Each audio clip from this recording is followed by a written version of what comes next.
This is Metabolic Radio, the podcast dedicated to keeping you informed when it comes to everything fitness. My name is Taylor Empey, and with the help of my co-host Shane Pace, we aim to expose the truths about the health and fitness industry. The information and suggestions given in this podcast should not be considered as clinical or medical advice. Consult with a physician before implementing any information provided on this podcast.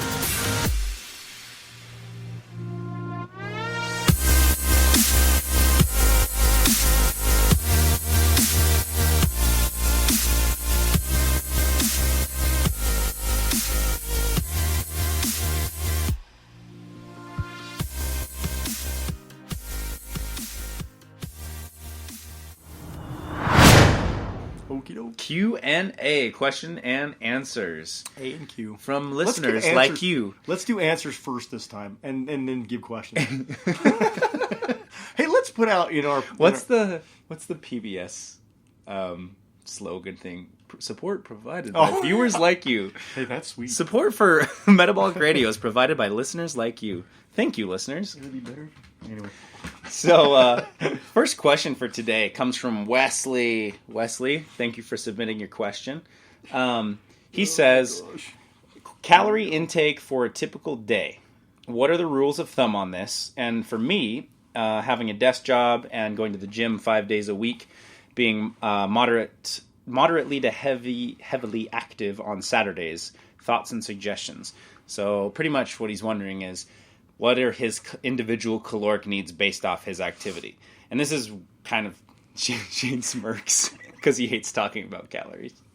I'll go first, and then you can rip it apart. No, I'm just gonna start. Given that there's still some things to be learned about calories, because it's a calorie is essentially a unit of heat. It's the amount. That's exactly what it is. Well, yeah, but it's the amount of heat required to raise 1 gram of water by 1 degree Celsius.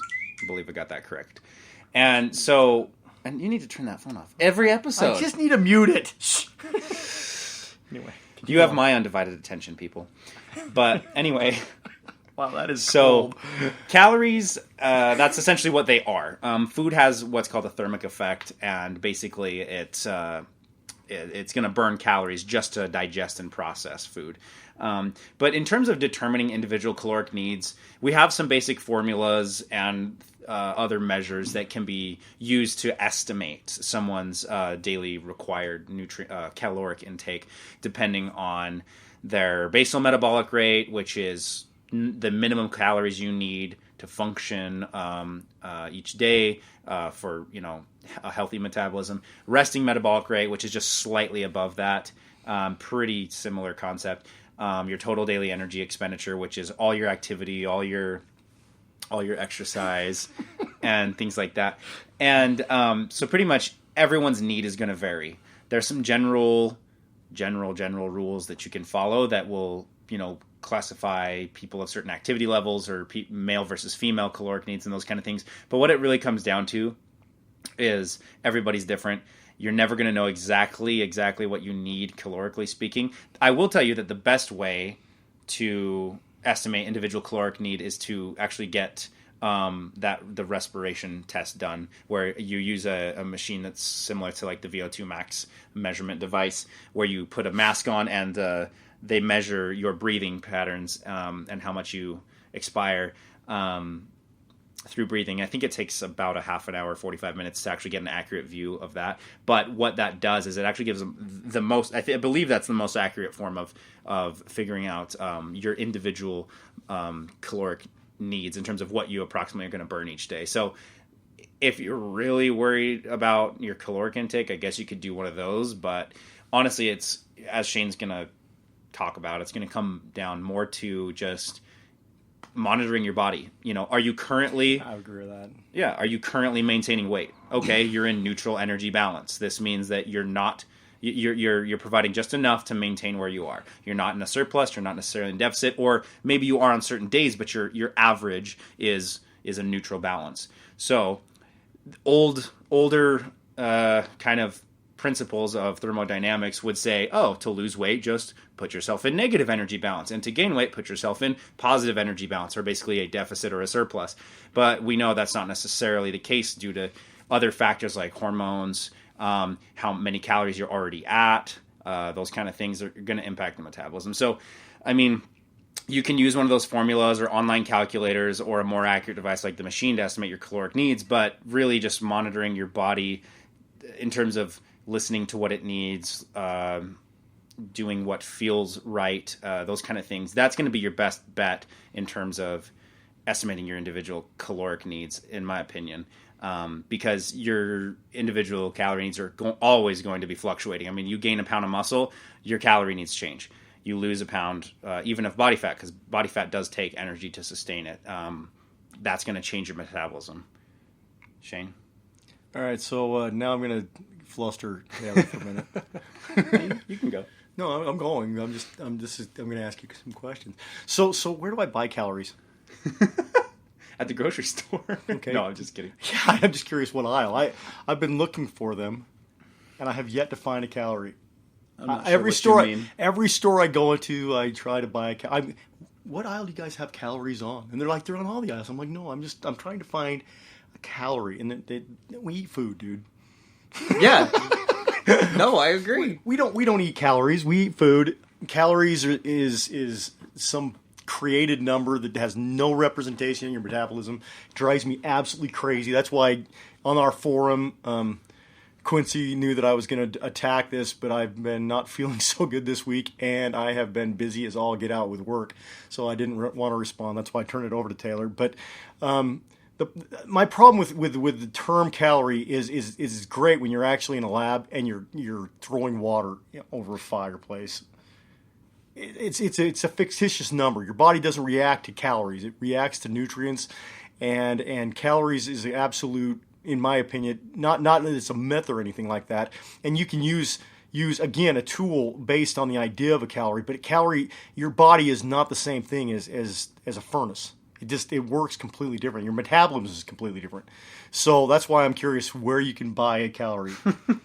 Well, okay, so think about this. If someone overconsumes on food, they're going to gain weight. And I'm going to discuss that right now. So we're gonna and we've discussed that I do not eat the greatest in the world because of how often I'm on the road. Mm-hmm. So we will take May 16th as the starting point. We will go for the 6 days that I was on my work duty. My Monday was 2,795 calories. Now I'm just shy of 5'10", and that's obviously an approximate measurement and it is approximate, but it's pretty close because I'm using MyFitnessPal. So I'm pretty religious about using it. You know that. So I'm pretty accurate. I mean, it's not going to be 100%, but it's pretty close. If not, it's low. Okay, it's not going to be higher. It's going to be lower no matter what. So we're talking 2,795. Like I said, I'm 5'10", about around 200 pounds, give or take. Tuesday was 2,130. Wednesday was 22,774. 22,000? 22,000. Holy crap, I ate a lot. No, 2774, then 2960. So I'm close to 3,000, right? Okay. 2361, 2,000. So my weekend gets less, and then we'll go back to Monday the week following that. 3,446, 2,677, 3,056. So 3430. What's your point? 4,472. Okay. 1831 is Saturday. So my point is, I've lost almost 10 pounds. In the last 2 weeks? In the last 4 weeks. And this has been pretty consistent for my diet. Okay. So, if you want to go based off of all the calculations you're going to get with calories, I should be gaining a massive amount of weight. No, it depends on your activity. Okay, my activity levels are legitimate for somebody who's going to the gym, which is based off of what we're talking about. Yeah. But let's take how many pounds of muscle you have, because your muscle is going to burn far more. You're not wrong. Okay, I've gone in the last month. I've gone from. In fact, I'll even show you because I graph it. That is my last 3 months. Okay. And it's showing, the graph is showing a significant downtrend with a couple small. That is my last month. Pretty much straight down. Yeah, Well, not straight down. It's sinking. You're gone. Okay, so my point is if I was going based off of the calculations that you're going to do with a calculator, any kind of caloric calculator, I'm eating way too much to lose weight.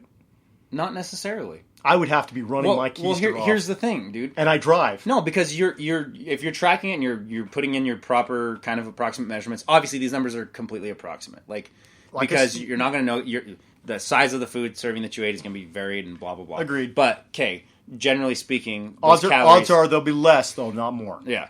Okay, so what that says is essentially your calories aside, you're not you're in a position that your body's demanding more energy than you're giving it. I don't deny that. So that's fine. Like I said, pull out a calculator and let's figure this out. No, I'm not. Do you know how long that will take? I know, but we both know that it would put me in the 2200 zone with my basic for your metabolic rate. Absolutely. Yeah, but then you have to throw on walking, exercise, any other activity. And right. All that. Most of my week I drive. I drive a ton. Yeah, I get that. So the majority of it's not going to be walking. Well, then you must have a lot of muscle density. As I said.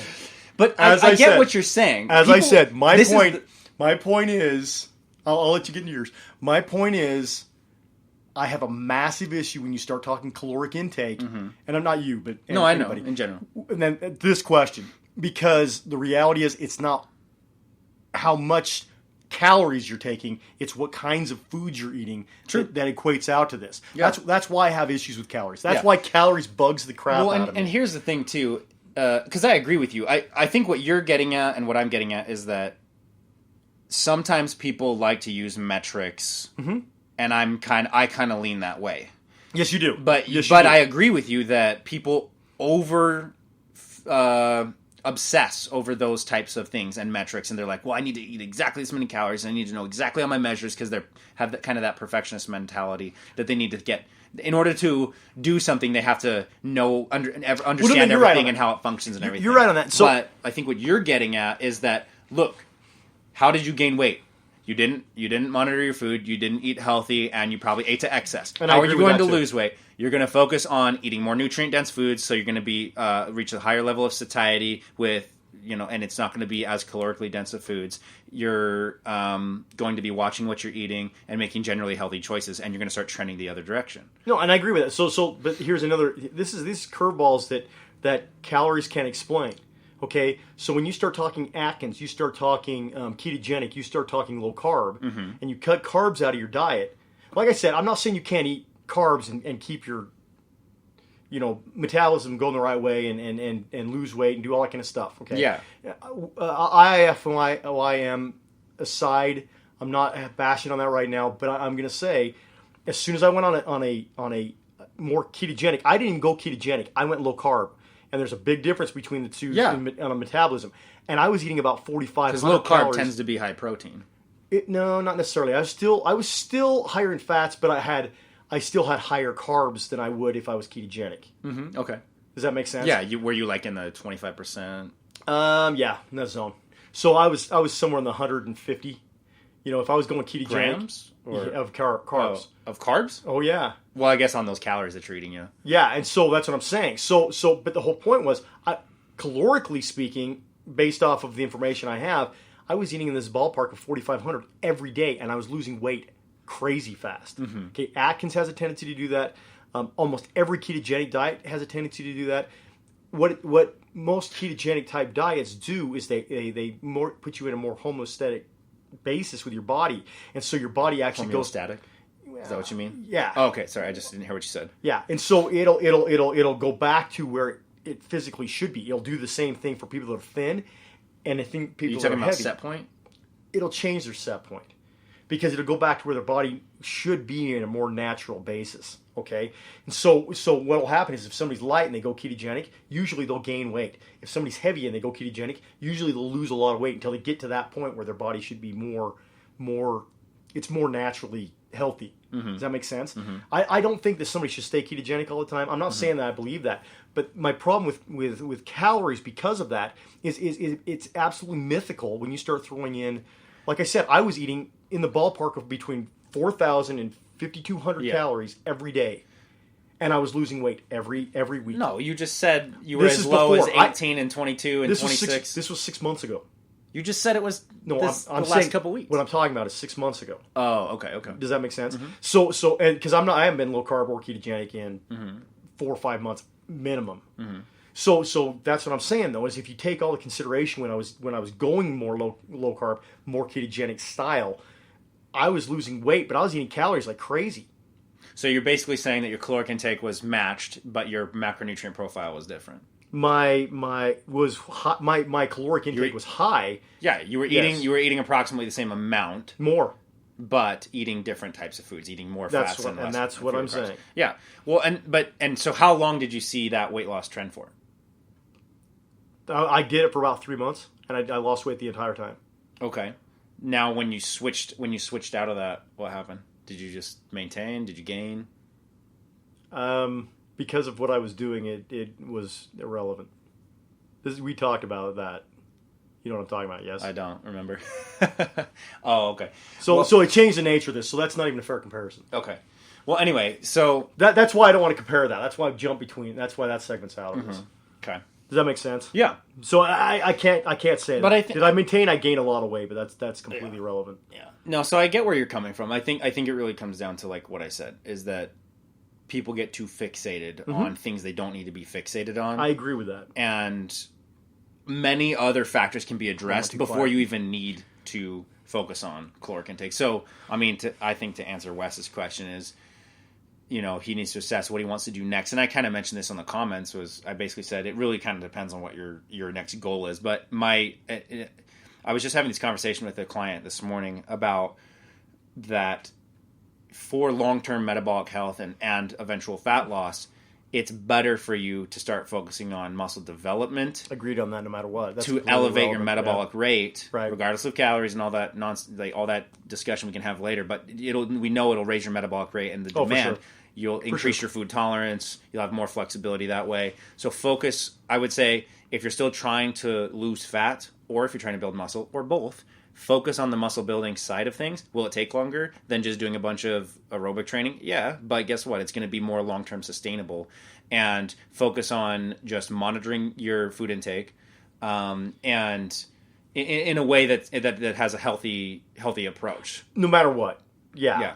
And if you're not losing weight, then maybe look at switching. Are you eating too many carbohydrates? Or is it just total amount? Calories aside, do you just think that... Well, and I'm going to step back and I'm going to say I don't want to demonize carbs. I'm not saying that carbs are the devil because, carbs are something that you can, use as a tool. Everything that we're talking about is conditional. It really is based on certain things. But that's why I'm saying that the style that I've been looking more at, I haven't even started to try to experiment with it.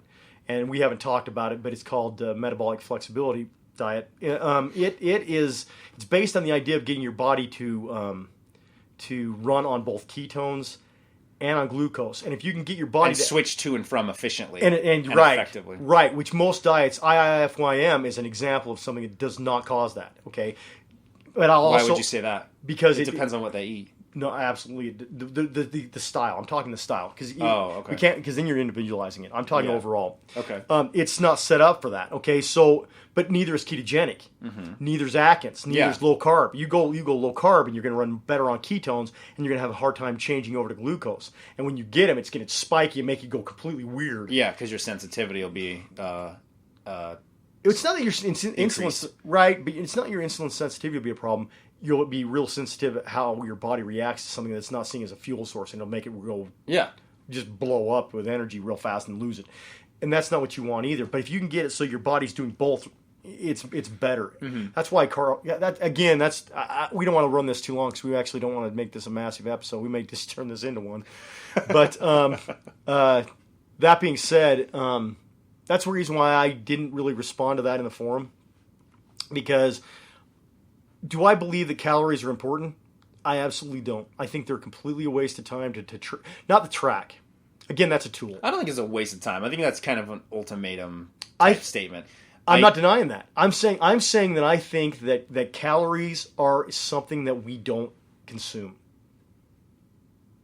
Okay. We don't eat calories. So monitoring a calorie, like I said, if you eat correctly, calories are irrelevant. The calorie is it's a label given to the amount of heat that a food provides. Which is not. So it is a thing. Which is not how the body runs, though. The body does not run like that. Like I said, we are not burning it like we would burn a candle. And that's the problem with calories, is that's where they were based off of scientifically. They were based off of a theory that food burns at a certain rate, which I guarantee the body does not react like that. As a matter of fact, if you look on a metabolic rate, there's no way that it runs that way, or metabolism wouldn't matter. The body would always absorb the same speeds. It is absolutely. That's what I'm saying, dude. I'm not hacking on using it as a tool, okay? But I think it is not a real, actual number that you can track legitimately. Does it work when people do it? Yes. I'm not denying that. Okay. I'm just saying that scientifically, there is no sound basis to believe that a calorie is absorbed at the exact same rate. So that makes a caloric number false, and that I have a massive problem. So with calories. in its scientific nature, it's debatable, and questionable. But you agree that there's everything's use a tool for it. Yeah. A potential use for it. Yeah. And that's what I'm saying. That's what I wanted to clarify. No, and that's, like I said, that's the reason why I didn't want to answer it in the forum. That's the reason why I wanted us to talk about it, because I knew that you would have a totally different look on this than me. Well, I'm just playing devil's advocate because I agree with you. Well, to an extent, right? But see, I think that I see a use for it in certain cases. Well, and I do too. I'm not denying that, because you take someone who tracks their calorie. Like I said, IIFYM is somebody that bases it on this concept pretty heavily, and do people use that effectively? Like I said, Lane Norton, I have a lot of respect for the guy. I think he's extremely intelligent. He knows what he's talking about on this topic. And does he use this kind of stuff? Absolutely he does. Does he use it the right direction so that it works for him? Absolutely he does. Let's talk Adam Schafer off of Mind Pump. Does he track his calories religiously? You bet he does. He measures his food so closely that I'm going to tell you that he knows exactly how much he's getting as far as calories are concerned. Mm-hmm. And does he use that as a tool? You bet he does. But I'm going to tell you that ultimately it doesn't matter if you don't do that, if you know what you're doing. Yeah, and that's the key, is that you have to kind of know what you're doing, and people don't necessarily know, so they resort to the calorie tracking as a tool. And I agree with that. Like I said, my biggest problem with calories is we don't eat calories, we eat food. Okay. And like I said, we probably turned this into a full episode when we weren't planning to, but we may turn it over to a full episode. No, we can do it. We're going to go to the next one here. Okay, it's just going to be a long one? Yep. All right. So I'll stop running that one in the ground. I'll leave it alone. So next question from Tammy. She says that she listened to a previous episode, had some good takeaway points. Here's what she said. I guess I've been using IIFYM, but really trying to keep it clean. I love to cook, lots of chicken, fish, fresh veggies, etc., and rarely eat fast or processed foods. Although I do use protein powder and protein bars, I've been focusing on hitting my protein, then splitting my carbs and my fats. I sometimes struggle with getting enough calories, in which doesn't help with my goal of building muscle. I'd still like to drop my body fat a little and, of course, maintain that. So she's basically wondering now if she should look for more of a ketogenic diet, but she says she does like wine. This is pretty similar, kind of along the lines of what Wes is saying, is really what are her individual needs. She's talking not necessarily calories, but more about macronutrient profiles. So in our episode about IIFYM, we talked about there's different breakdowns for proteins, carbs, and fat intakes from your total daily intake of foods. What kind of ratios should you be focusing on? A ketogenic diet focuses on the vast majority of the intake coming from fat, an appropriate level of protein intake to sustain lean mass and muscle development or maintenance, and then as little carbohydrates as possible, pretty much. So do you think what Tammy wants to do calls for the necessity to begin a ketogenic diet? No, and I will give this warning too. Ketogenic diets are not for everybody. We are, as I've said multiple times, we're all individuals, and so you got to watch for the reactions. Taylor and I talked about this quite a bit before privately, but we've noticed, people have noticed that like the first 2 weeks of being on a ketogenic diet is torture. And yeah, suck's even a mild word. It's torturous almost. When you have that transition, It's awesome. But some people don't get that transition, and they just feel sick all the dang time. Yeah. And if you stay on that road, I would, if you want to try it, I'm a big believer in ketogenic diets. The problem with ketogenic diets long term is you can have some. There's been signs and evidences of bone weakness that comes from ketogenic diets. Really? Long term, yeah. Interesting. And so I would say, and again, I'm not saying it can't be a healthy diet forever, but there's been evidence that kind of stuff. But because of how regimented it is, it's difficult to get the right, absolutely, the right. Well, not many people balance. not many people want to do it anyway. I mean, they people like ice cream.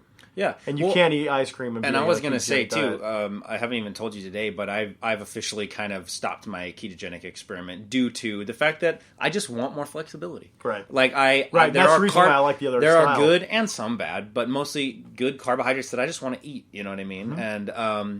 And I'm at that point where, for me, long term, ketogenic is not sustainable for me. Not because I don't have the discipline, or not because I don't think that it works, but because I just want to enjoy some other foods. And I agree with that. And I want some variety. And I agree with that, dude. And that's where a lot of people are. Right. And so I think that, like you said, would ketogenic work for her in this situation? Potentially. Yeah. And I'll probably use it as a tool in the future, too, for preparing for photo shoots and stuff like that or whatever. But or just getting leaner for a few week period, using it as a tool. But in terms of just kind of walking around. I will say this, though.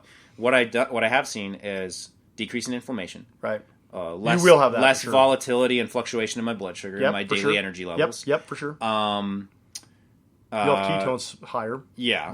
That's and expected. then there was one thing I forgot. But that'll be regulated anyway. Basically, I understand the more so the importance of keeping a higher fat ratio than I used to in my diet. So meaning that when I come back, now that I've started to incorporate more carbohydrates, I might stick more towards, if you had to pick a split, I don't know, I'm not going to necessarily follow this, but more, because I'm an ectomorph, so I used to do very high carb, like 55% carbohydrates, which your body and about handles a lot better 15 than to 20% fats. But I'm gonna switch this around and probably do like a 40 carb, 30 fat, 35 fat, and then maybe 25% protein. See, and I would actually say to you, if I had to give it a range, but I would talk about, if you're going to go down this road.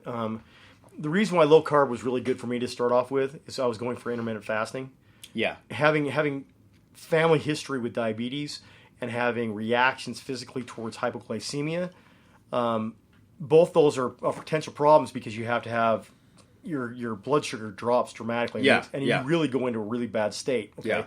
When I went low carb, it made it so that over time I got so I could deal with it because my insulin sensitivity went up. So my blood sugars didn't fluctuate as crazy as they were, because I guarantee I used to eat carbs like crazy, way more like what you're talking about. I think that's good to note, though, for people who are listening too, because someone that has had that predisposition or has those conditions needs to be more mindful if they're going to do something like that. They need to talk with their physician before they really engage in something be cautious like that. about it too. Yeah. And they need to monitor what they're doing pretty well. Oh yeah, definitely. But it made my insulin sensitivity become better because I couldn't fast before.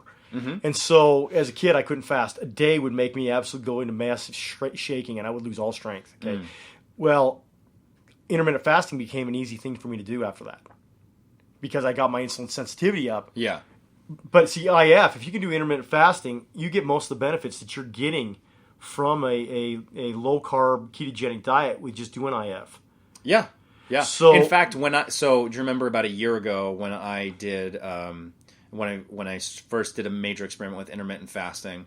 I lost about 13 pounds of body fat, estimated approximately based off the measurements I took, and I actually gained about a pound of muscle. Oh yeah, intermittent fasting is amazing. Yeah, and this was just following a 16:8 ratio, so meaning I was fasting for 16 consecutive hours, including sleep. Right, without and then 24 hours? eating from between 12 p.m. to 8 p.m. Right. And I was on 50% carbs. Right. And I lost 13 pounds of fat in 3 months. Oh yeah. And and I bet you were kicking out more ketones, and you probably weren't checking that. I was a little afraid of losing muscle, and it was very interesting to see I actually gained a pound. Oh yeah, which was crazy. You look at the pictures, and I look smaller in the starting picture because I had more body fat, less muscle tone, and I look bigger muscle wise. It's the picture I'm thinking of. You look like a beast in that picture. It was pretty cool. So, but yeah, that's IF can be an awesome tool. IF is a great tool. There's different versions of it, and there's different ways to use it. You know, people do what's called a 5-2 split, which means they do 5 days on, 2 days off in a week period. That would be 2 days. They do a 24 hours fast. Yes, you can do them in conjunction, so a 48-hour fast, which is both of them. Yeah. Which is still a 5-2 as long as you eat the rest of the time. You can actually do a 5-2 split and just eat really low calorie base. To throw that out there. So Tammy, I mean, there's a lot of different things in her case that she can do. Oh yeah. That it doesn't necessitate the need for a ketogenic diet, but could it be used as a tool? Sure. Sure, you can use it for sure. You really need to look at, in my opinion, as a trainer training people for lifestyle change. If you're going to engage in something like this, understand that you're most likely going to use this for a very temporary period of time. Well, and it needs to be looked at as a tool and not a complete shift of your lifestyle. Potentially, you need.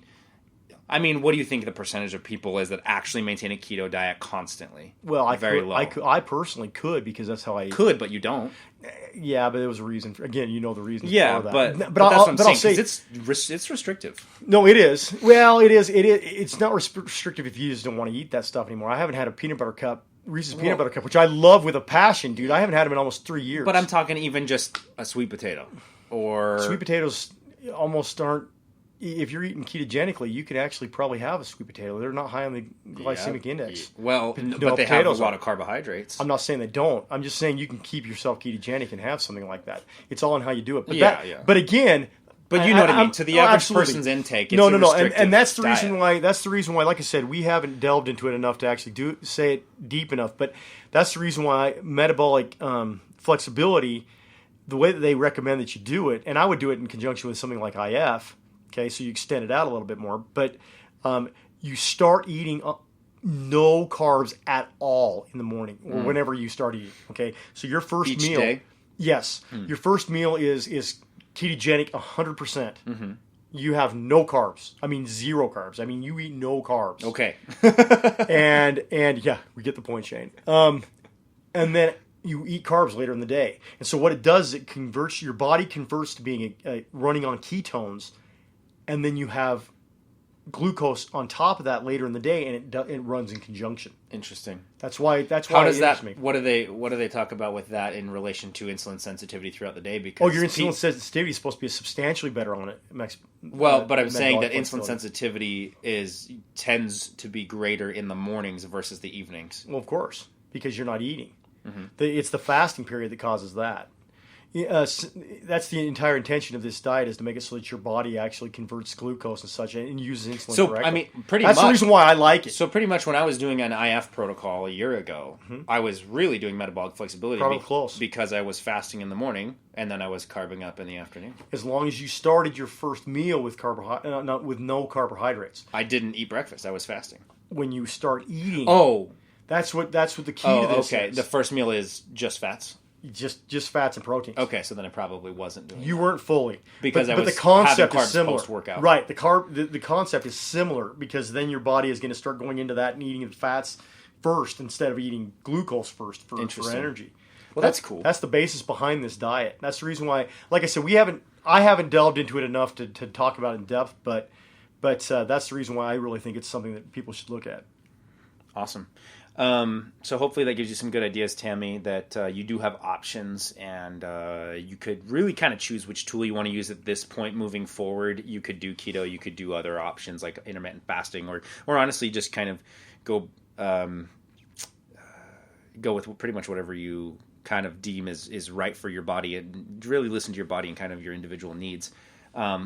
Next question is from Cassie West, and she says, I know from a previous podcast you aren't necessarily advocates of distance running, but I am running a half marathon in August, and I'm wondering if extra calories are necessary to sustain the distance, or should I be eating my regular caloric intake? I like that. Also, are there specific foods that will be better for fuel and energy? I'm not necessarily trying to lose weight, if that changes the answer. And that's good that she put that in there, because it does. It's interesting. Everything's about calories today. I didn't even plan on that. That is hilarious. So, that is actually really funny. First of all, in my opinion, you're right in that we do. in certain contexts, we do talk about not doing endurance aerobic training nearly as much as resistance training. Are we against it or not advocates of it? Shane can voice his own opinion. I think it's fine if you're attempting to be a long distance runner. It's about application, which in this case, where you're going to perform a half marathon, well, it's muscle fibers it's too. relevant. Yeah, and it's about if there's anything aesthetic or vanity associated with your goal, distance running really isn't necessarily a good option. It can be used supplementally, but you really should, depending on what your goals are. Like I said, it's muscle fiber based though. When you start talking about long distance running, you're running on the type 1 fibers, and so because of it, it makes people. That's like I said. I'm not going to diss them and say that they're not aesthetically where they should be, but because that's subjective. That's subjective 100%, and so. It comes down to if you're trying to develop more muscle, the problem is you're not going to be hitting the right muscle fibers. You're burning all your energy out when you're running. That's the only reason why we're kind of down on it. Yeah. It's not because we're against running. Running has its benefits as well. I'm not going to say that it doesn't. I'm just saying the muscle fibers that it hits. Yeah. And so no matter what your goal is, train accordingly. And it's the law of principle of specificity is you need to train according to what you want to do. So where you do want to train for a half marathon, then yes, you should be training accordingly. If you were only training for fat loss or something like that, we would totally change our recommendation. So I'm not necessarily against running. It's just not necessarily applicable. Oh, interesting. Shane's showing me something in the background. So to kind of further answer your question, you said, I'm running a half marathon. I'm wondering if extra calories are necessary to sustain the distance, or should I be eating my regular caloric intake? If you're increasing your activity by doing this running and this training, and you want to perform well in the race, then yeah, your intake should increase. Because if you're trying to run off of, like we talked about, your normal kind of what you've normally been eating right now, then I agree with that. Then you want to increase your intake, because she said she's not necessarily trying to lose weight, so she's going to need to match some type of intake, whether we're talking calories or not. She needs to match intake to activity if she wants to. Well, yeah, you're going to maintain performance and energy. You should. I shouldn't say you have to. So here's the interesting thought process. But she should. I'm a big believer in this, but that being said, I don't want to throw it out there and put you at risk. So, but I'll say it. I say it that my understanding is this. So you may want to look into it and delve into it a little deeper. But the more that you run off ketones, the more that you'll run off your body fat. Now, granted, if you have really low body fat anyway, I know this person personally, actually, and I haven't seen her in a few years, but she's more of the thinner type of body type. Then it would be harder, and you would definitely want to eat more fats minimum. But the thing is it's been what I was showing Taylor is type 1 fibers run off triglycerides is what they run off of the majority of the time, and that's because that's the way that is used as an energy source. Triglycerides are a type of fat, right? So what'll happen if you were eating, say, higher carbs and you were running? Now, I'm not saying carbs is not something you can do, but you have to use them in spurts as you're going through as you're running. Yeah. Because they burn out really fast. It's a nutrient timing issue. It is hugely, and I mean, if you were sucking on something like a Gatorade and you spread that out through your whole run, it's going to be better for you overall because it's going to give you more energy, sustainable energy because of it. But you run more off of a fat base when you run extensively, and so that's like I said. Does it eat into muscle? Yes, it does. I'm not going to deny that. But that being said, because you're going to be running a marathon, you've got to base your food intake on a fuel source that your body can run sustainably. So you're almost going to have to test that. Yeah. So you might want to try, depending on how far out this is, if you have enough time to experiment, I would experiment with different amounts of protein, carbs, and fats. Yes. And see where when you run, to see what for distance. Exactly. To see what's beneficial, what's detrimental. But it's a little skewed though, because when she does a run, she's most likely eating a carb dominance right now. If she has the average diet of a normal person. In the United States is very high carb. So when you do run low carb, you're probably going to feel it. It's probably going to feel like you're bonking. Well, if you have time for it though, I would test it because, like I said, from what I've experienced as far as literature on it, If you can go fats, it's the way to go for long distance running. There's new science coming out to support that. Most of the past science will lean more towards carbohydrates and Correct. carving up, but there is an argument to be made for using fats for fuel for long distance effectively. But You'd have to stretch I'm wondering. it out to try it. See, in her particular situation, I'm not denying what you're saying is true. I'm wondering if she should go the carb route because it's probably easier for her to understand and experiment with right now, because she might not necessarily know what to do with keto. No, and I agree with that. That's what I'm saying. If you have enough time to experiment, Yeah. you would have to know your physiological reaction first. You'd have to have weeks and weeks and You weeks. don't want to play around with fats. Yeah, you don't want to do a long distance run on an experiment. You want to do a experiment to a long distance run, because you want to have, by the time you get to your long distance run, you want to know where your body is going to react physiologically, because you don't want to have a question in a long distance run. That's going to mess with you. and it's a half, so it's not like an ultra or like a full. Right, agreed. So that's better. But Shane's right in that if you were to like say, okay, I'm going to do my run, the actual race, and I'm going to try doing high fat, low carb, then that's going to really screw you up. It'll mess with you. You need to prepare your body in advance, teach your metabolism what fuel source you want to use. So if you're already on a more dominant carbohydrate meal plan, stay on that, then just stay on that.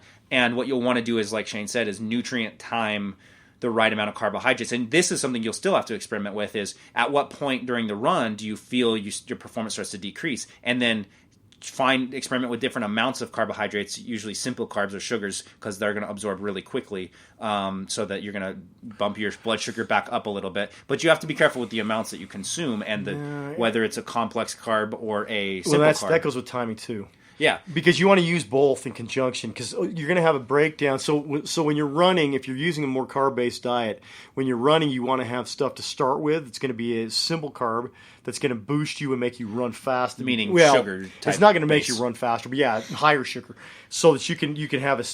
But then you need something that's going to be more sustainable. It could have her potentially run faster because it's a performance enhancer. It will, but you don't want to necessarily do that in a marathon. True, you're not going for speed, right? Yeah.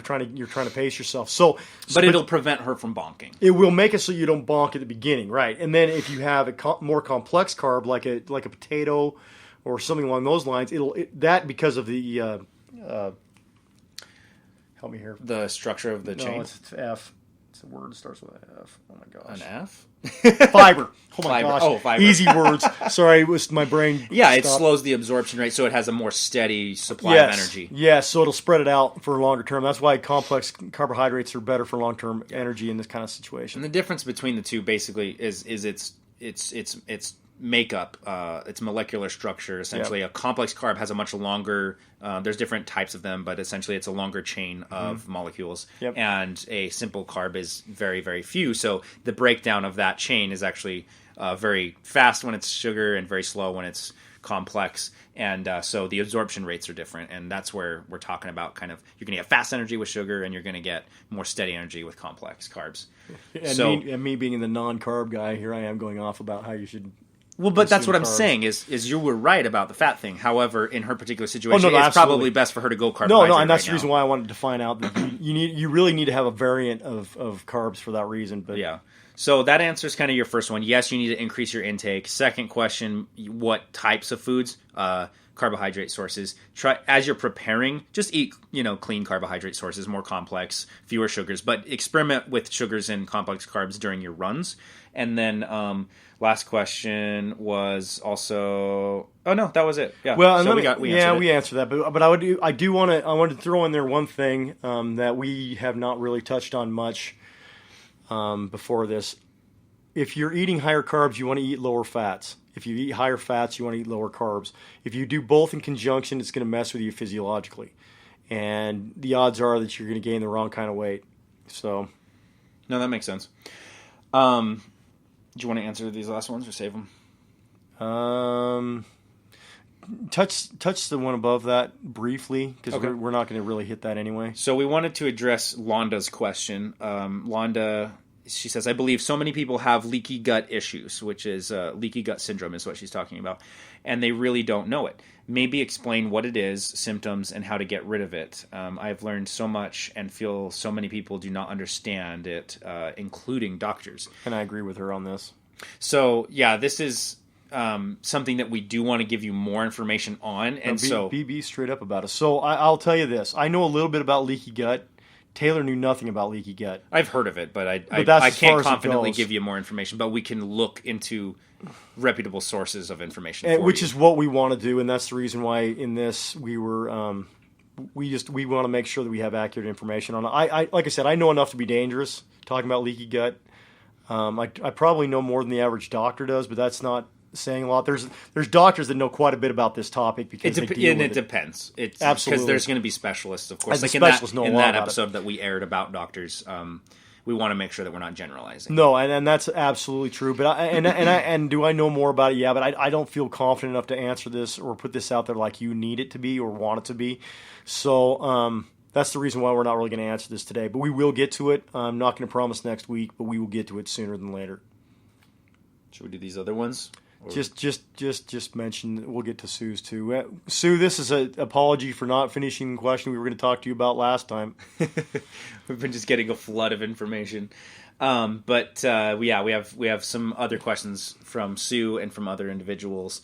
So we really appreciate you guys giving us all these questions because this helps us help you and give you more content to listen to each week and get just more education in these realms. And if there's people out there that haven't asked questions yet, please do. And those individuals are benefiting from this information as well. I'm sure that they can find some parallels in their personal situation too. So thanks to those who've been asking questions. If we haven't gotten to yours yet, don't worry, we will. And please don't stop submitting them because we love helping you guys. We want as many questions thrown at us as we can. They may turn into a not questions and answers. They may go into a full episode, which I thought this was going to become. But yeah, we just don't want to make these too long. So cool. So anyway, if you do want to submit a question, just get on the Facebook forum, Metabolic Radio private forum. We'll add you, or go to metabolicradio.com and click on the Q&A tab and submit your questions there. Done. See you later.